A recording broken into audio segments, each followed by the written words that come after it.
On this edition of Tacoma Report, we'll take a peek at some new Enviro videos, find out where to get tax preparation help, and get a tour of the new YMCA at UW-T.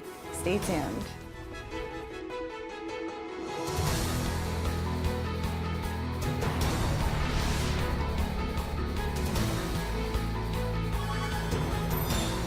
Welcome to this edition of Tacoma Report. I'm Anita Gallagher. Tax season is in full swing.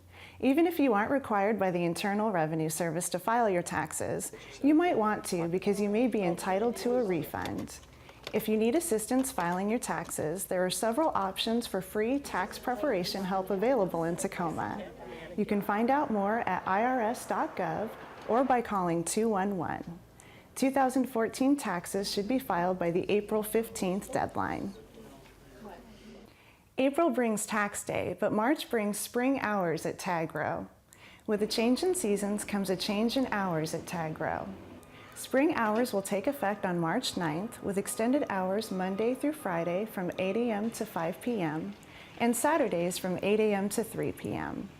Tagro, short for Tacoma Grow, offers a number of products for home users that are good for the environment and gardeners alike. Jumpstart your garden this spring with Tagro. For more information, visit their website. The Point Defiance Zoo is offering a series of dates this year for people with disabilities and community members over the age of 65 to enjoy free access for a day. The next date is Tuesday, March 17th. For a complete list of dates, go to pdza.org/senior-day. When we come back from this break, we'll take a trek into the woods to get ready for the National Day of Forests.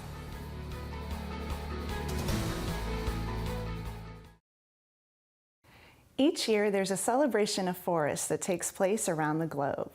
With one of the largest urban forests right here in Tacoma, there are a number of ways to celebrate this observance.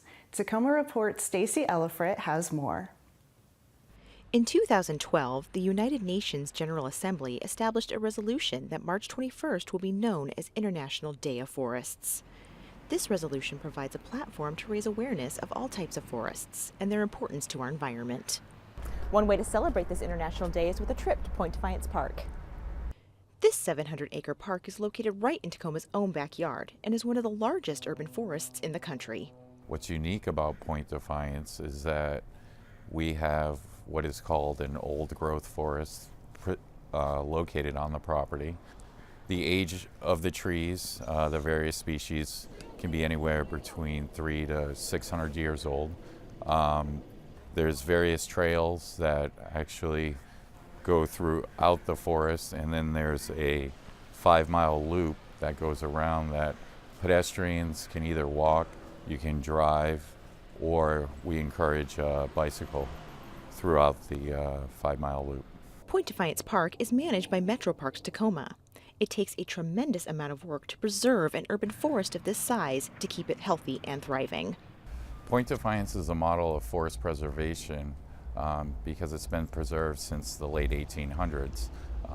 Therefore, over 500 acres of this forest is considered old growth, and for that to be in an urban setting is really a natural beauty here in the metropolitan Tacoma area. With over 3 million visitors each year, Point Defiance has long been a destination for locals and visitors to the area. The park really was started as a kind of like a naval reserve area because of its location along the Sound. When the Navy first came through the area, they saw that this had a potential to be a key location to defend the Sound from approaching enemies, and hence that's how the name of Point Defiance came about. Steering the park into the future is the Point Defiance Park Master Plan. This comprehensive plan is working to shape the next phase of this key community resource. There have been a lot of studies, there have been a lot of uses, a lot of changes have come about in the park, and I think today, in 1911, Hare and Hare envisioned a zoo. I don't think they envisioned the type of zoo that we have today. Now we're finding ourselves in the point of, let's take a look at it. We've got the next 100 years to look forward to, and we've been doing a lot of studying, working with the community over the last 5 years, and so now we're into this new master plan process to kind of formulate our plans, kind of look at all the ideas we've heard from the community and be able to move forward. This March 21st, celebrate International Day of Forests at a park with a rich history and a bright future. For Tacoma Report, I'm Stacy Ellifrit. For more information about the International Day of Forests or Point Defiance Park, visit their websites. If forests have got you thinking about sustainability, you can find out more by watching the Enviro Shorts. Enviro Shorts is the City of Tacoma's new video series that answers the question, where exactly does your waste go when you throw it away or flush it down the drain? There are 6 Enviro Shorts videos that give an in-depth look into where your waste goes, covering trash, food and yard waste, recycling, hazardous waste, wastewater, and a visit to the Tacoma Recovery and Transfer Center. These videos demonstrate that nothing ever is truly wasted.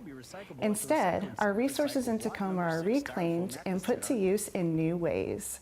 Visit the Enviro Shorts website to watch these informative videos that are entertaining for kids and adults.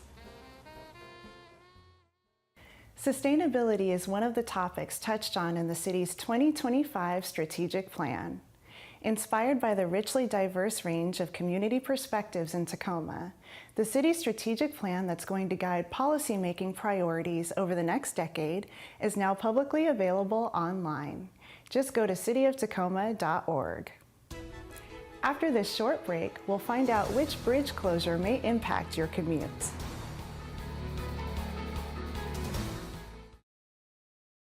The City of Tacoma closed the Tacoma Avenue South Bridge, located between Center and DeLynn Streets. The bridge is estimated to be out of use for 15 months to all vehicle, bicycle, and pedestrian traffic, with detours in place. This closure is necessary to reconstruct the bridge deck and guardrails, replace the girders, and paint the steel members of the bridge, which is over 80 years old. Total project cost is estimated at $12 million and is funded by the Federal Highway Bridge Program, Transportation Improvement Board, and the city. Construction of a new workout facility is complete.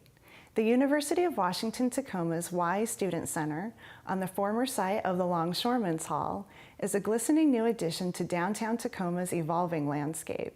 Maria Lee has this report. The new facility features brand new event spaces and the very latest state-of-the-art fitness equipment.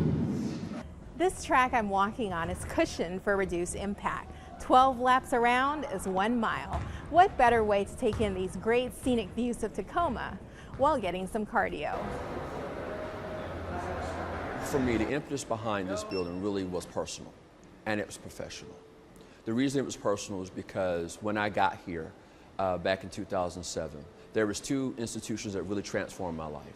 One was University of Washington Tacoma, and the other one was YMCA.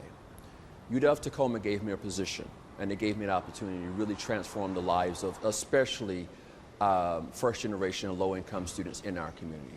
The YMCA transformed my life because I was over 350 pounds and was really struggling with a lot of health issues. And through the partnership and through my work here, I was able to transform my life. This had input by the students, input by the community, so it reflects everybody's best idea and best work together.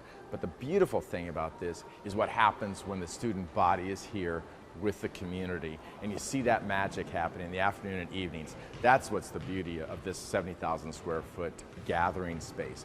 It brings everybody together, rich and poor, young and old, all backgrounds, and different economic status.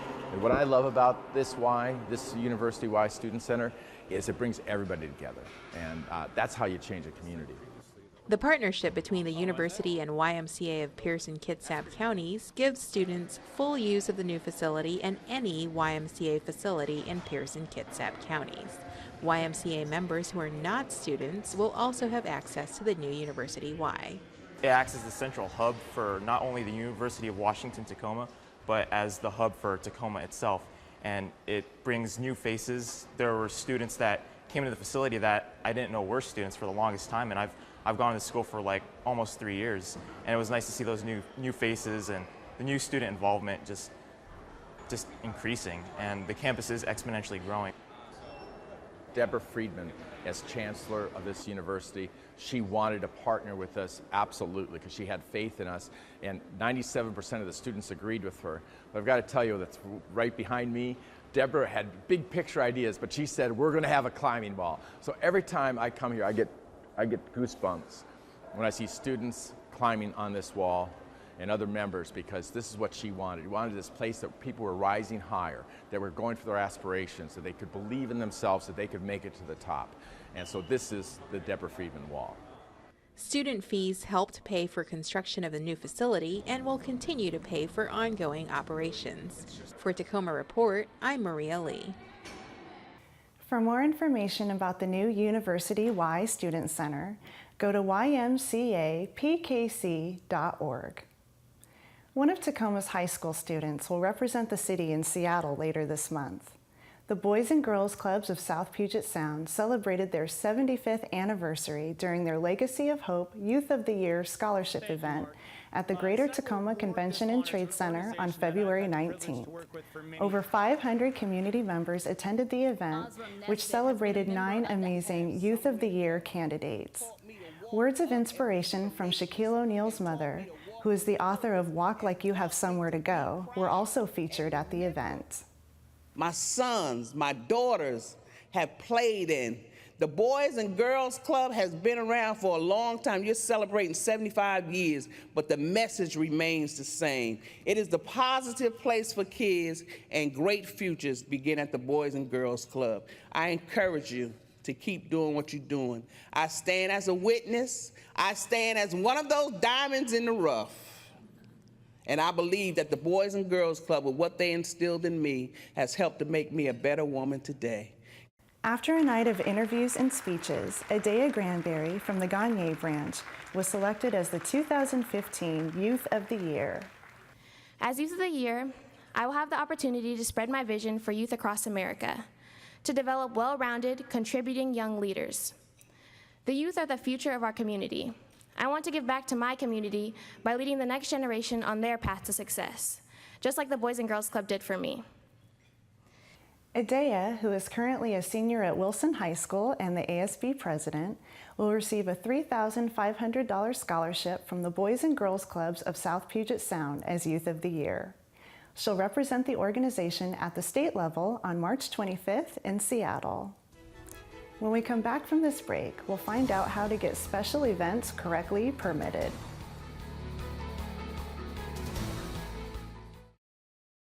In case you haven't noticed, spring is fast approaching. Thinking about holding an event or shooting a film in Tacoma? The city's Special Events Office is available to assist you with all aspects of the permitting process. Go to cityoftacoma.org/events for information, requirements, and suggestions on how to make the process as smooth as possible. As you attend Tacoma events, you may notice that many are becoming more sustainable. Event goers may have noticed water fountains and bicycle racks appearing at Tacoma events. That's because event organizers are partnering with the City of Tacoma to make local events more sustainable. Events that reduce the use of plastic water bottles, encourage recycling and composting, and provide incentives for biking can earn a Green Excellence or Green Merit certification. Attending a certified green event is an excellent way to show your support for building sustainable communities in Tacoma, so be sure to look for the Green Events official seal. There's nothing like a free movie to kick off the weekend for the whole family. Click Cable TV's next Click Family Flick is Saturday, March 21st. The featured film is the 2014 animated favorite, The Lego Movie. Showtime at the Grand Cinema is 10 a.m. It's a story of how an extraordinary Lego man saves the Lego universe from evil destruction. Admission is free, but seating is limited, and kids must be accompanied by an adult. March is National Women's History Month, which evolved from the founding in 1911 of International Women's Day. It has since expanded to a week of celebration for the contributions women have made and the challenges they've overcome by presidential proclamation in 1980. A petition by the National Women's History Project brought the issue before Congress, which designated March as National Women's History Month in 1987. To recognize the month, the Tacoma City Council made a proclamation at its March 3rd meeting, and CityLine will feature women's history topics on its March 19th and March 26th shows. Well, that wraps up this installment of Tacoma Report. A great way to find out about the services the City of Tacoma has to offer is by going to cityoftacoma.org. Thanks for watching. I'm Anita Gallagher.